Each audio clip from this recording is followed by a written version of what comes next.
માર્ગ એ વેદ પ્રતિપાદિત માર્ગ છે અને વૈદિક મંત્રોમાં આજે પણ એ તાકાત રહેલી છે.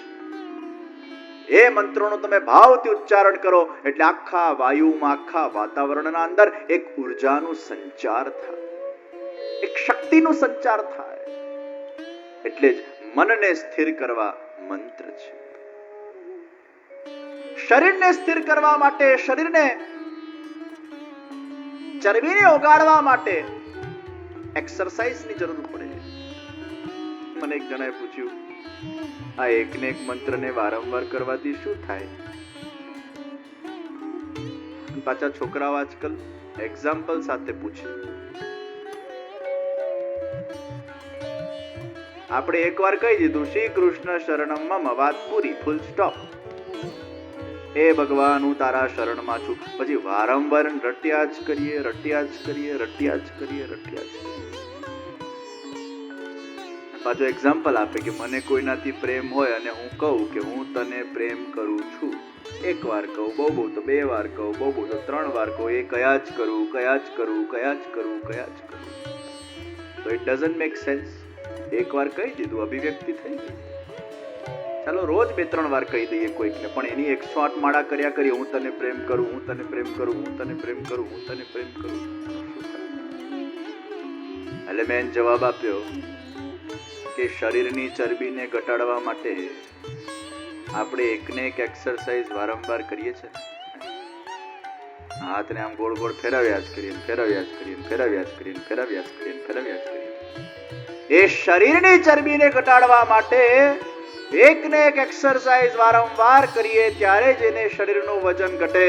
તો આપણા મનમાં કેટલું બધું વજન પડેલું છે, અહંકારનું, ઈર્ષાનું, દ્વેષનું, એને ઘટાડવા માટે વારંવાર મંત્રની એક્સરસાઇઝ કરવી પડે છે. અને એ મંત્રની વારંવાર જ્યારે એક્સરસાઇઝ થાય ત્યારે મન ધીરે ધીરે સાત્વિક બનતું જાય.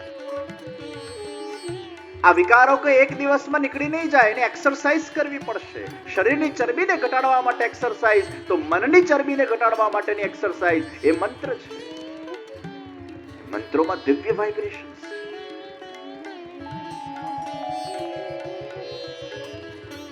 તમે કોઈ પણ મંત્રોનું અનુષ્ઠાન કરો અને એની ઉર્જાનો જે તમને અનુભવ થશે, પણ કરો તો ક્યારેક સમય મળે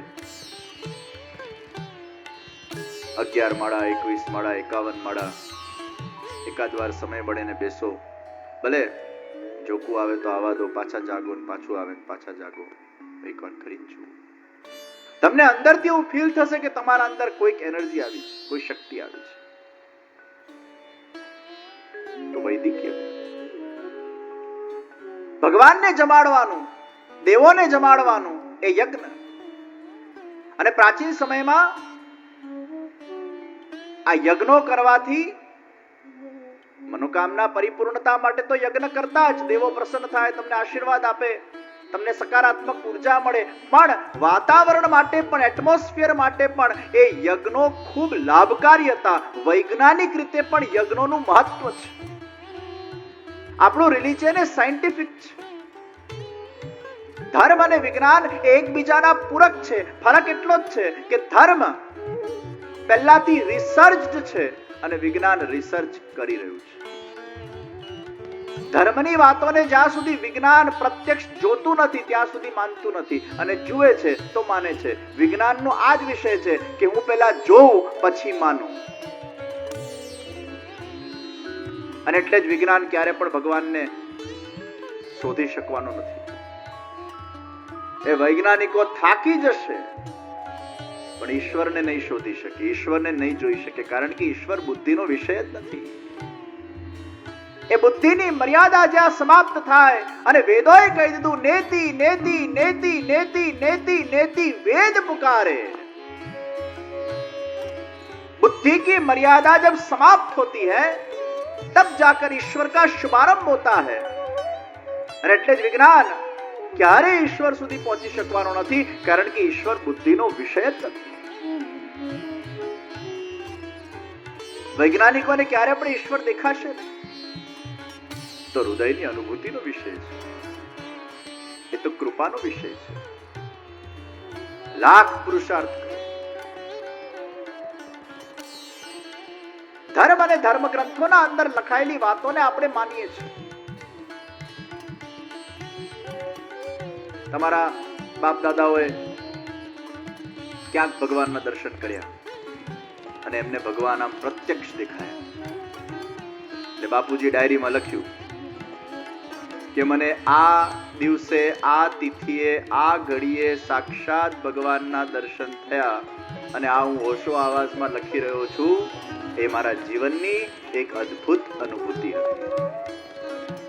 હવે ડાયરી તમારા છોકરા પાસે આવી અને એને તમે વાંચ્યું, બાપુજીને ભગવાનના દર્શન થયા હતા, અને એ પછી એના છોકરા પાસે, એ પછી એના છોકરા પાસે, એ પછી એના છોકરા પાસે, એમ કરતા કરતા કરતા કરતા પેઢી દર પેઢી એ ડાયરી ગઈ.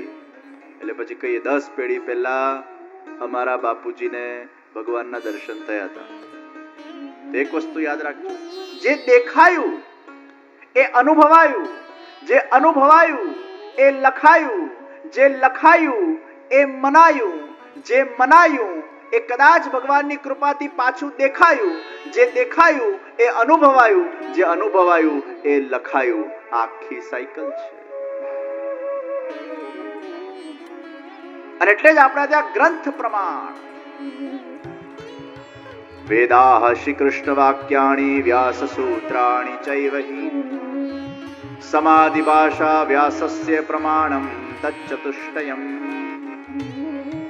હિન્દુ કોને કહેવાય? હિન્દુ એને કહેવાય જે આ 4 ગ્રંથોને માને, જે આ 4ને નથી માનતો એને હિન્દુ ન કહેવાય.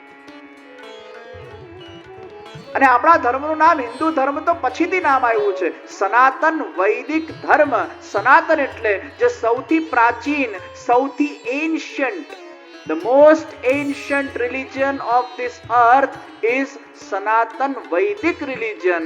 જે વેદ સંસ્કૃતિમાંથી ઉત્પન્ન થયેલો જે સંપ્રદાય ધર્મ છે એ આપણો હિન્દુ ધર્મ છે.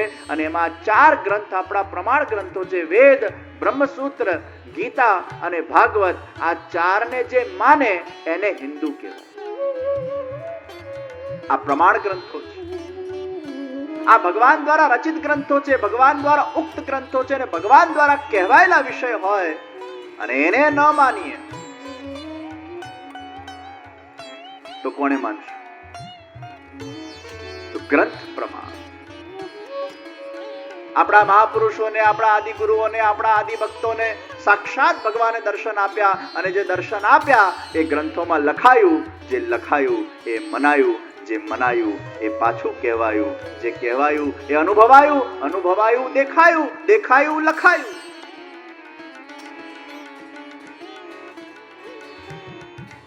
દુનિયાના કોઈ પણ ક્ષેત્રમાં તમે જાઓ, તમારે વિશ્વાસ તો કરવો જ પડશે. ભલે પછી વિશ્વાસઘાત થતો, પણ વિશ્વાસઘાત માટે પણ વિશ્વાસ તો જોઈશે. Life starts from trust. If there is no trust, there is no second step in your life, in any divisions of your life, in any stages of your life, in any field of your life. If there is no trust, there is no second step to be put. પહેલા વિશ્વાસ, પછી મહાત્મ જ્ઞાન, પછી શ્રદ્ધા, પછી અનુભૂતિ, અને પછી તમે એને ફોલો કરો છો. વિશ્વાસ અને શ્રદ્ધામાં ફરક છે, યાદ રાખજો. There is a difference between trust and faith. Trust અને ફેથ આમ આપણને બહુ સરખા લાગે. ઘણીવાર આપણે બોલવામાં બોલી નાખતા હોય, મને બહુ વિશ્વાસ છે, મને બહુ શ્રદ્ધા છે. શ્રદ્ધા અને વિશ્વાસ બોલવા માટે વ્યવહારિક રીતે સરખા શબ્દો લાગે છે, પણ એમાં માઇન્યુટ ડિફરન્સ છે વિશ્વાસ ને ફેથમાં. વિશ્વાસ એ કોઈકના આધાર પર થઈ જાય. કોઈકે કીધું, તમને ખબર છે આનું આ મહત્તમ છે, એમ ચાલો આપણે માનીએ. ભાઈ તમે બહુ એને જાંચ પડતાલ કરી ના હોય, તમે બહુ એનો અનુભવ કર્યો ના હોય, તમે કોઈકે તમને કીધું, તમને ખબર છે આનું આ મહાત્મ છે, તરત તમે માની લો છો. કારણ કે પેલો વ્યક્તિ પર તમને વિશ્વાસ છે, જેના પર તમને વિશ્વાસ છે એની વાત પર તમને વિશ્વાસ છે. એટલે વિશ્વાસ એ ક્યાંક પરાયું છે, પોતે અનુભવાયેલું હજી નથી. પણ તમારે કોઈકના પર તો વિશ્વાસ કરવો જ પડશે. ભણવું હશે તો ટીચર પર વિશ્વાસ કરવો પડશે, સ્કૂલ પર વિશ્વાસ કરવો પડશે, કોલેજ પર વિશ્વાસ કરવો પડશે, લોયર પર વિશ્વાસ કરવો પડશે, આર્કિટેક્ટ પર વિશ્વાસ કરવો પડશે, ઇન્ટિરિયર ડિઝાઇનર પર વિશ્વાસ કરવો પડશે. અરે પ્લેનમાં બેસો ત્યારે પાયલટ પર વિશ્વાસ કરવો પડશે, ગાડીમાં બેસો ત્યારે ડ્રાઈવર પર વિશ્વાસ કરવો પડશે. અને પ્લેનમાં બેસીએ પછી કેવો વિશ્વાસ હોય છે આપણને પ્લેનમાં બેસતી વખતે? આમ તો કેટલું રિસ્કી હોય છે, ક્યાંક આગુ પાછું થઈ ગયું તો. હમણાં જ ગઈકાલે એક પાયલટને ત્યાં પધરામણી હતી મારી. 29 વર્ષના જ છે ભાઈ. મને લાગ્યું આ તો બહુ નાના લાગે છે. હવે 29 વર્ષનો છોકરો હોય ને એના હાથમાં આમ જોઈએ એ 500, 700, 1000 માણસની જિંદગી હોય ભાઈ. મજાની વાત તો એ છે પાયલટનું મોઢું આપણે જોઈએ જ બેસતા પહેલા. પ્લેનમાં આમ ઘૂસીને એવા શાંતિથી બેસી જઈએ, એટલો બધો વિશ્વાસ મને કઈ જ થવાનો નથી. પટો વટો બાંધી લઈએ અને ઘણા તો પાછા ભૂંગળું નાખીને ઊંઘી જાય, જે થવું હોય થાય. પાયલટને આપણે જોતા પણ નથી કે આનું મોઢું કેવું છે, આ કેવો માણસ છે, કોણ છે. પૂછીએ છે ખરા કે આ કેટલી ફ્લાઇટ ચલાવી છે? અનુભવી તો છે જ જરા. આ તો આપણા બધાના ભાગ્ય.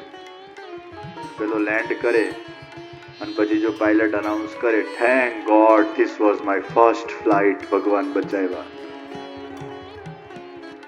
જો આપણને પહેલા ખબર હોય કે આની પહેલી ફ્લાઇટ છે, કેટલો વિશ્વાસ છે. દુનિયામાં કોઈ પણ ક્ષેત્રમાં તમે જાઓ, you have to trust, trust and trust. If there is no trust, there is no second thought, second step. You cannot move forward. દરેક જગ્યાએ આપણને એક્સપર્ટીની જરૂર પડે, એમ અધ્યાત્મના અંદર પણ આપણને ગુરુની જરૂર પડે, નિશ્ચિત. કારણ કે અધ્યાત્મ વિષયનું તમને જ્ઞાન નથી, તમારી એમાં એક્સપર્ટી નથી. તો જે વિષયમાં જેની એક્સપર્ટી હોય એનું માર્ગદર્શન આપણે લેવું જ પડે અને એના પર વિશ્વાસ કરવો જ પડે. તો જ તમે કંઈક શીખી શકો, કંઈક પામી શકો, કંઈક જાણી શકો. નહીં તો બીજો સ્ટેપ જ નથી આવતો. ગુરુમાં બે પ્રકારના ગુરુ, દીક્ષા ગુરુ, શિક્ષા ગુરુ.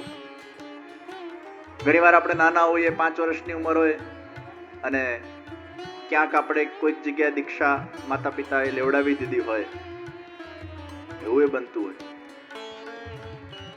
મારા પાસે 70 વર્ષના લોકો આવે ને મને કે આ બ્રહ્મ સંબંધનું રિન્યુઅલ થાય ખરું? મેં કીધું કેમ? અમને કશું યાદ જ નથી. 4 વર્ષની ઉંમરમાં બાપુજી લઈ ગયા હતા. મેં કીધું શું યાદ છે તમને? અમને તો એટલું જ યાદ છે કે ઠંડા પાણીએ અમને નવડાવ્યા હતા. એ વખતે ગીઝર નતા, ઠંડા પાણીએ નવડાવ્યા. ધ્રુજતા પછી કશું યાદ નથી, કે મંત્ર બોલ્યા ને એ કશું યાદ નથી. એટલે એને પછી સ્મરણ કરાવી શકાય, પુનઃ સ્મરણ થાય. તો ઘણી વાર એવું બનતું હોય કે તમે નાનપણમાં લીધું હોય, એટલે હું તો ઘણી વાર નાના બાળકોને બ્રહ્મ સંબંધ આપું, પછી એ લોકોના માતા પિતાને ખાસ કહું, પહેલા તો 7 કે 8 વર્ષની ઉંમરના નીચેનાને આપવું જ ન જોઈએ. કારણ કે એ લોકોને 4 વર્ષે કશું યાદ, 7-8 વર્ષે લે અને પછી એ લોકો મોટા થાય, 16, 17, 20 વર્ષની ઉંમર થાય તો પાછું એકવાર હું બધા માતા પિતાને કહેતો હોઉં કે મને ગમે ત્યાંથી શોધીને એને સ્મરણ કરાવી દેજો, એટલે એને યાદ રહે. સંસ્કાર રૂપે ભલે આપણે બાળપણમાં અપાવીએ, પણ પાછું એનું સ્મરણ થાય, નહીં તો એ ભૂલી જાય. તો જે આપણને દીક્ષા આપે એ દીક્ષા ગુરુ. ઘણીવાર દીક્ષા ગુરુ જ આપણા શિક્ષા ગુરુ બનતા હોય, અને ઘણીવાર એવું બને કે દીક્ષા ગુરુ ખાલી દીક્ષા પૂરતા સીમિત થઈ ગયા હોય અને પછી કોઈક જીવનના અંદર આપણા શિક્ષા ગુરુ બનતા હોય. એ જે પણ ગુરુ હોય, દીક્ષા હોય કે શિક્ષા હોય, માર્ગદર્શન એ શિક્ષા ગુરુનું હોવું જોઈએ. ઘણીવાર એવું બને દીક્ષા ગુરુ કોઈક હોય અને ઠાકોરજી પુષ્ટ શિક્ષા ગુરુ પાસે કરાવ્યા હોય, તો કોનું માનશો? એટલે પછી જે ગુરુ તમારા મનને સધે, જે ગુરુ તમારા મનને જચે, જ્યાંથી તમને યોગ્ય માર્ગદર્શન પ્રાપ્ત થતું હોય અને અનુકૂળ આવતું હોય, જેના સાથે ફાવટ આવતી હોય, તો એ શિક્ષા ગુરુના માર્ગદર્શનથી એ વ્યક્તિ આગળ વધે. તો ક્યાંક તમારા જીવનમાં એક એક્સપર્ટી જોઈશે. પહેલા વિશ્વાસ વગર બીજું ચરણ જ નથી. વિશ્વાસ હશે તો જાણવાની ઈચ્છા થશે. પછી જાણતા જાણતા જાણતા જાણતા મહાત્મ જ્ઞાન થશે. You will understand the importance of what you are knowing, and when you understand the importance of what you are knowing, then the third stage comes, which is faith. યાદ રાખજો, વિશ્વાસની બીજી સીડી પર બે અવસ્થા છે. યા તો તમે ઉપર જાઓ યા નીચે પડો. વિશ્વાસ કર્યા પછી વિશ્વાસઘાત પણ થઈ શકે, અને વિશ્વાસ કર્યા પછી એ વિશ્વાસ હજી પ્રગાઢ બનીને મહાત્મ જ્ઞાનને પ્રાપ્ત કરીને તમને શ્રદ્ધા સુધી લઈ જાય. અને યાદ રાખજો, જ્યારે શ્રદ્ધા પ્રગટ થાય છે ત્યારે જ તમે કોઈ વસ્તુને ફોલો કરો છો. આજે આપણે કહીએ છીએ આઈ એમ ફોલોવર. ફોલોવર ક્યારે બને છે?